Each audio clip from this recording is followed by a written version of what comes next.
สวัสดีครับสำหรับรถตัดหญ้าบังคับวิทยุนะครับผมก็ห่างหายไปนานมากเลยนะครับก็ด้วยเป็นเพราะว่าตัวรถเนี่ยค่อนข้างที่จะนิ่งแล้วนะครับทีนี้เนี่ยมันก็ไปเจอเหตุการณ์หนึ่งนะครับก็คือตัวใบตัดนะครับสภาพแตกเรียบร้อยแล้วนะครับก็ด้วยเป็นความที่ว่าผมประมาทเองนะครับก็คือเห็นแล้วนะครับว่ามันเกิดรอยร้าวนะครับตอนใช้นะครับมันจะเกิดรอยร้าวนะครับแล้วก็นะครับมันก็จะมีงานที่ผมแต้มเอาไว้นะครับแต้มเชื่อมเอาไว้นะครับเนี่ยครับก็คือยังทนฝืนใช้นะครับพอมันร้าวเนี่ยจริงๆแล้วต้องควรเปลี่ยนนะครับ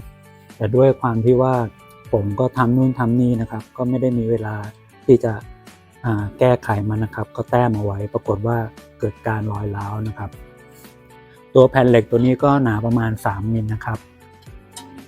เดี๋ยวผมขอเท้าความเรื่องหัวตัดของผมนะครับแล้วก็ใบตัดนะครับคือทำไมถึงมาเป็นรูปแบบนี้นะครับ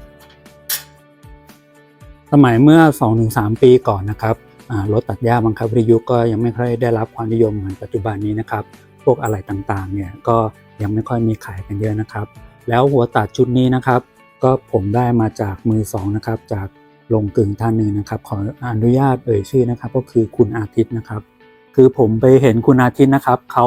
ทำเป็นรถตัดหญ้านั่งขับนะครับแล้วเขาก็ใช้ตัวหัวตัดที่ทำขึ้นมาเองนะครับแล้วก็ตัวใบตัดนะครับเพื่อล้อกับตัวใบตัดรถเข็นตัดหญ้านะครับเป็นหัวรถเข็นตัดหญ้านะครับพอจะนึกภาพออกนะครับนี้ผมเห็นเขาลง Facebook นะครับผมก็เลยขอติดต่อให้เขาทำให้นะครับก็ไม่แน่ใจว่าเขาถอดของเขามาให้หรือเขาทำให้ใหม่นะครับมันก็เลยได้มาเป็นจุดนี้นะครับก็จะเป็นชุดเพลาตัดนะครับโอเคครับเดี๋ยวผมจะรีวิวหัวตัดคร่าวๆนะครับเผื่อมีท่านใดสนใจแล้วก็ลองเอาไปคุยกับช่างหรือจะลองทำเองก็ได้นะครับหัวนี้ค่อนข้างที่หนักเลยทีเดียวนะครับตัวแกนตัวนี้นะครับก็จะเป็นตัว1 นิ้วนะครับตัว1 นิ้วที่จะใช้กับมูเล่1 นิ้วนะครับแล้วก็จะมีร่องริมนะครับร่องริมตัวนี้ขนาดเดี๋ยวผมหาริมก่อนนะครับริมตัวนี้ก็จะประมาณ6 มิลนะครับ6x6 มิลตรงนี้เป็นร่องริมนะครับก็เป็นร่องริมเสร็จแล้วตัวปอกนอกนะครับตัวปอกนอกก็จะอยู่ที่ประมาณ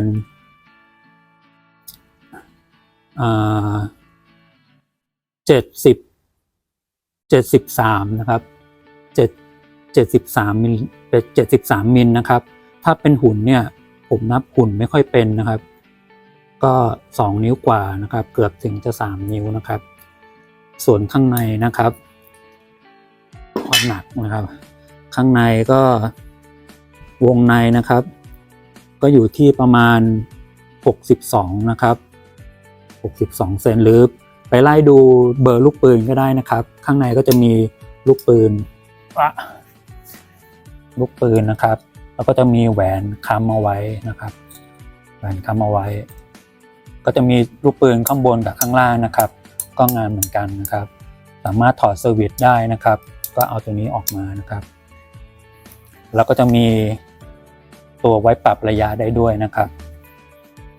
อันนี้ก็ถือว่าช่างเก่าเขาทำมาดีเลยนะครับคือ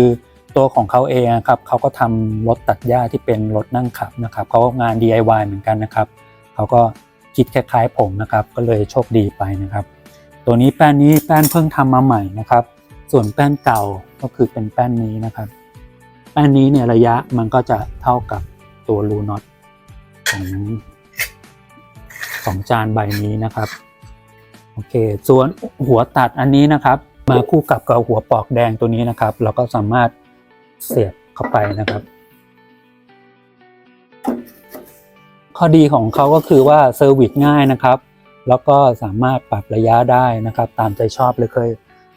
ปรับระยะสูงต่ำได้เลยนะครับสูงต่ำได้แล้วก็ล็อกนะครับแล้วก็ถอดเซอร์วิสนะครับส่วนข้อเสียก็คือหนักมากเลยนะครับหนักจริงๆก็หัวตัดทั้งหมดที่ผมเคยลองชั่งดูแล้วเนี่ยก็เกือบ40 โลแล้วนะครับตอนนี้อุปกรณ์ทั้งหมดก็เราก็ไม่ต้องมีตัวเป่าตัวนี้ก็ได้นะครับก็มีแค่ตัวนี้แล้วก็ทำเป็นแป้นยึดถาวรไปเลยก็ได้นะครับก็อาจจะถอดยากหน่อยอันนี้ผมเน้นถอดออกมาเซอร์วิสได้ง่ายนะครับ ส่วนตัวปอกตัวนี้นะครับระยะมันเท่าไหร่ผมให้เป็นมิลลิเมตรนะครับเพราะว่าผมนับหุ่นไม่เป็นนะครับตัวนี้ประมาณ90เซนนะครับปอกนอกนะครับไม่ใช่90มิลนะครับ90มิลข้างใ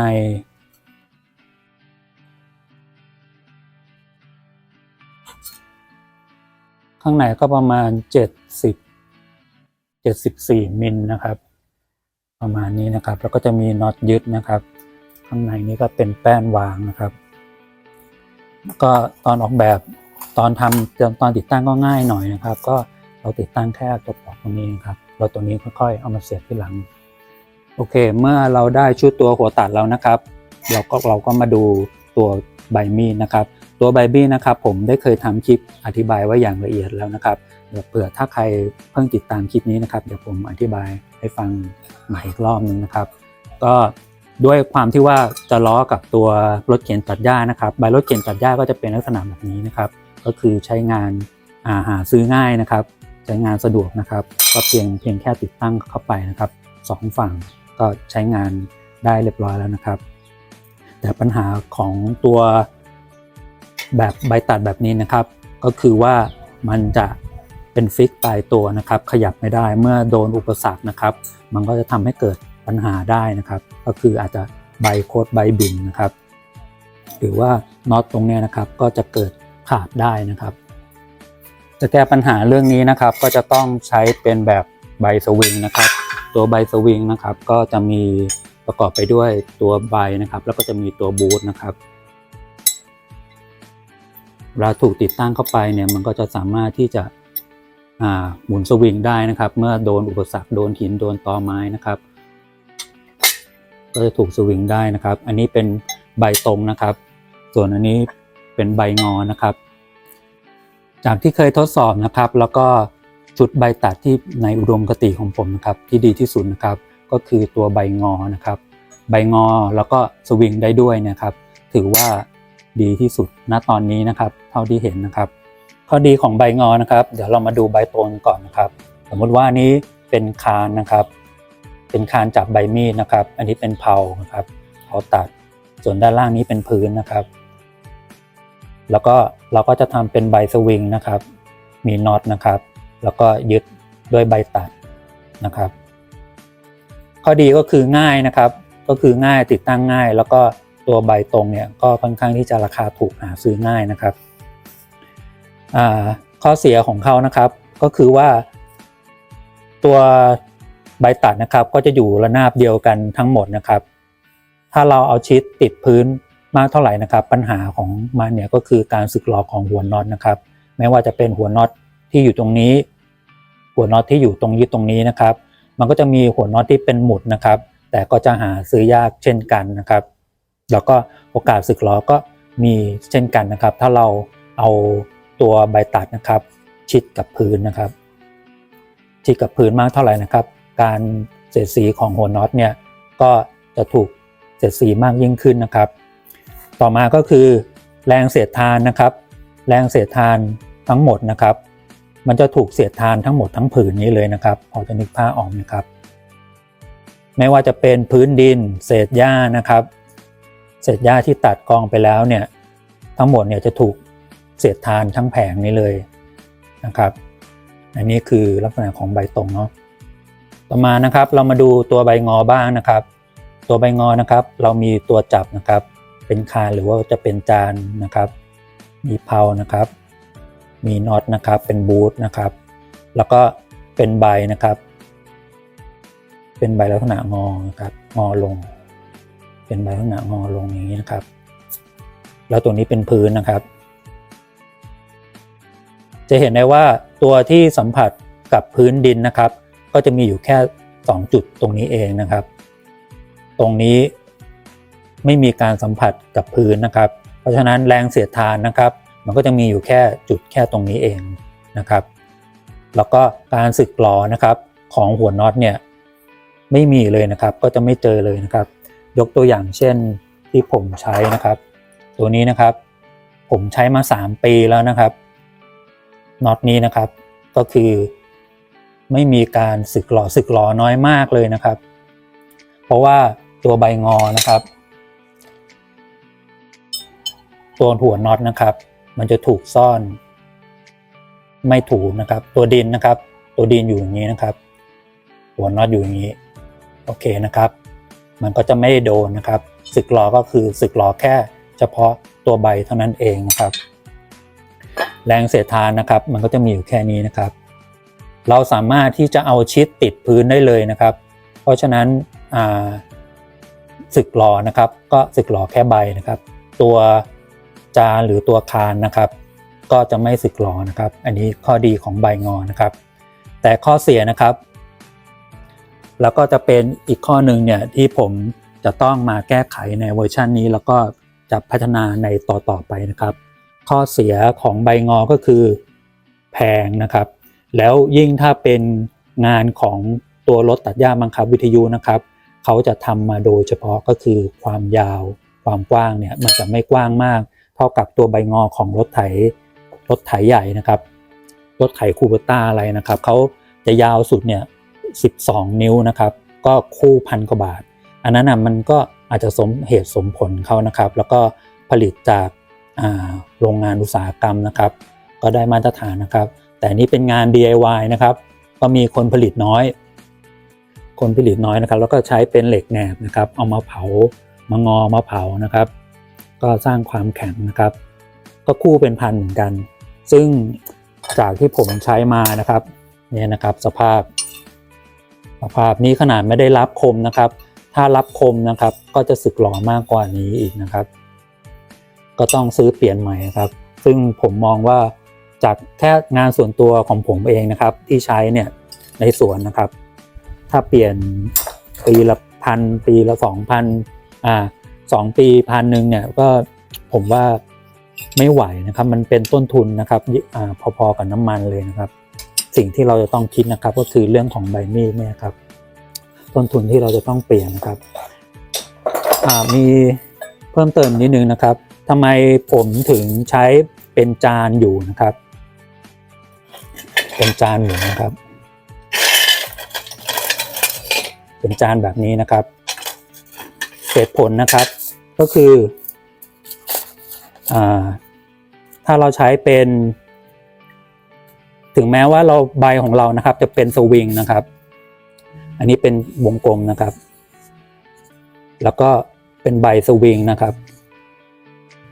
เป็นใบสวิงเมื่อชนอุปสรรคนะครับสมมติว่าที่เป็นก้อนหินหรือตอไม้นะครับชนอุปสรรคแต่รถเราเคลื่อนที่ไปข้างหน้านะครับเคลื่อนที่ไปข้างหน้าใบหลบก็จริงนะครับถ้ามันเป็นวงจานอย่างเงี้ยนะครับเวลามันไปชนอุปสรรคนะครับมันก็ไม่ตีกับจานนะครับมันก็จะตีแค่ใบตัดแล้วก็สวิงไปนะครับแต่ถ้าเป็นกรณีที่เป็นคานนะครับเป็นคานแต่ผมก็ยังไม่เคยใช้คานนะครับผมก็อาจจะพูดได้ไม่เต็มปากเท่าไหร่นะครับว่ามันไม่ดีนะครับแต่อันนี้ผมคิดเอาเองนะครับก็ใช้วิจารณญาณนะครับนี้เป็นคานนะครับแล้วก็นี้เป็นสมมุติว่าเป็นตอไม้นะครับโดนใบหลบเนี่ยโดนฟาดไปแล้วนะครับโดนฟาดหลบไปแล้วนะครับตัวคานตัวนี้ยังหมุนอยู่นะครับถ้ารถเราวิ่งไปข้างหน้าเนี่ยครับรถวิ่งไปข้างหน้าตัวคานก็ฟาดโดนหินโดนตอไม้อยู่ดีนะครับโอเคนะครับเพราะฉะนั้นเนี่ยผมเรื่องคานเนี่ยก็เลยเป็นเรื่องสุดท้ายเลยนะครับที่จะเลิกใช้นะครับถามว่าดีมันก็ดีนะครับเพราะว่าก็นิยมใช้กันมากเลยนะครับก็ไม่รู้ว่าเขามีปัญหาอะไรกันหรือเปล่าเนาะอาจจะไม่มีก็ได้นะครับแต่ผมก็คิดเองแล้วก็ป้องกันไว้เองครับเพราะฉะนั้นผมจึงเลือกใช้จานอยู่นะครับโอเคต่อมานะครับเมื่อไอจานตัวนี้นะครับของผมเนี่ยมันได้ปุ๋ยไปแล้วนะครับกับบ้านเก่าไปแล้วนะครับก็ด้วยเป็นเพราะว่างาน DIY นะครับก็เลยหาวิธีใช้ตัวจานใบนี้นะครับก็เป็นของรถตัดหญ้ารถเข็นนะครับใบประมาณ500นะครับหนา5 มิลนะครับของเก่าตัวนี้เนี่ยหนา3 มิลนะครับแล้วก็ระยะรูก็ ได้มาตรฐานนะครับซึ่งไอตัวหัวตัดที่ผมทำกับคุณอาทิตย์นะครับลงกลึงที่ชลบุรีนะครับอันนี้ผมส่งไปนะครับส่งไปแล้วก็ส่งกลับก็ให้เขาทำตัวแป้นตัวนี้ใหม่นะครับเพื่อที่จะสวมกับตัวนี้ให้ได้นะครับก็ตำแหน่งรูน็อตก็จะพอดีนะครับอันนี้เป็นงานเก่านะครับลงกลึงอันนี้ค่อนข้างที่ดีมากเลยนะครับคือเขามองงานออกนะครับมองงานออกคือเราไม่ต้องแบบเขียนแบบอะไรเป็นมาตรฐานนะครับบอกเราอยากได้แบบนี้โอเคเลยนะครับซึ่งต่างกับลงกลึงในจังหวัดของผมเองนะครับในจังหวัดปราจีนบุรีนะครับถ้าใครเข้ามาที่เป็นคนปราจีนบุรีนะครับหรือเป็นลงกลึงที่ปราจีนบุรีนะครับผมขอฝากไว้นิดนึงนะครับคือทำไมคุณเลือกงานมากนะครับคือผมเข้าเอางานอะไรพวกนี้นะครับไปทำนะครับเขาไม่ทำเลยนะครับไม่ทำบ่ายเบี่ยงบางทีบางโรงนะครับถามว่างานของใครส่งมาโอ้โหแบบผมแทบจะแบบเดินออกเลยครับไม่อยากจะทำเลยแล้วก็บางทีงานก็แบบทำลวกมากเหมือนแบบคิดว่าผมเป็นแบบเด็กที่จะทำโครงงานส่งอาจารย์มั้งครับคือผมต้องการใช้งานจริงนะครับอย่างตัวตัดอันนี้นะครับผมก็ลองไม่อยากส่งไปให้คุณอาทิตย์ที่ชลบุรีนะครับก็ให้เขาลองแก้ดูนะครับปรากฏว่าเละเทะเลยครับแล้วก็มาอ้างคือทำฝืดด้วยแล้วก็บอกว่าต้องไปรันอินก่อนโอ้โหคุณทำเบี้ยวมานะครับรันอินยังไงมันก็ไม่หมุนนะครับก็เลยส่งกลับไปให้เจ้าของเก่าแก้ไขนะครับก็แก้ไขมาก็ใช้งานได้อันนี้ก็ส่งไปครั้งที่3แล้วนะครับก็คือไปแก้ตัวแป้นตัวนี้นะครับก็เปลี่ยนเป็นแป้นให้สามารถมายึดได้ตัวนี้นะครับผมมีปัญหากับลงกลึงมากเลยนะครับคือ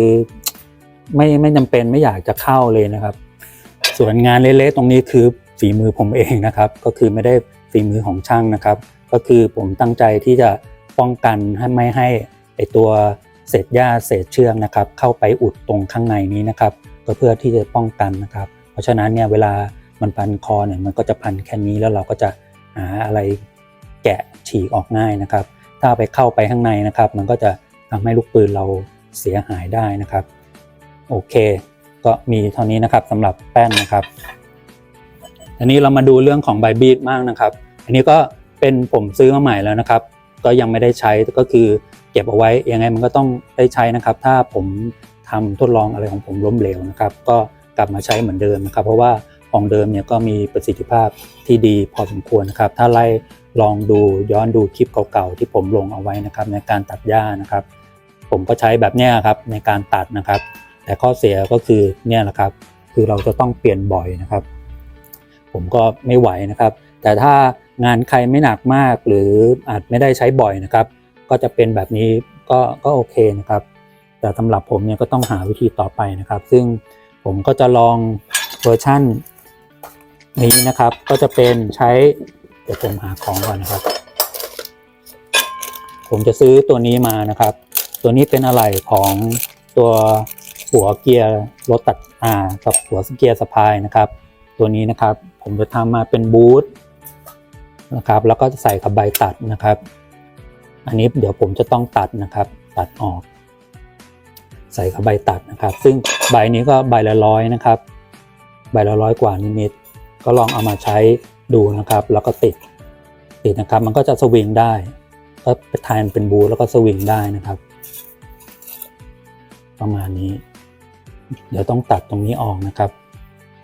ถ้าเรื่องของความคมเนี่ยแน่นอนอยู่แล้วนะครับยิ่งใบบางๆเนี่ยครับคมแน่นอนนะครับแต่ก็จะดูว่ามันจะทนขนาดไหนนะครับเพราะว่าถ้าโดนหินโดนตอหน่อยมันก็บิ่นแล้วนะครับตรงนี้ก็บิ่นแล้วแต่ด้วยราคาแล้วก็หาซื้อง่ายเนี่ยมันก็อาจจะเป็นข้อได้เปรียบก็ได้นะครับเดี๋ยวต้องทดลองดูนะครับโอเคคลิปนี้มันอาจจะยาวไปนะครับถ้าผมติดตั้งอะไรพวกนี้เสร็จเรียบร้อยแล้วเนี่ยเราก็มาลองใช้งานดูได้ผลยังไงเนี่ยเดี๋ยวผมจะอัปเดตเป็นคลิปใหม่ให้นะครับยังไงก็ฝากติดตามด้วยนะครับ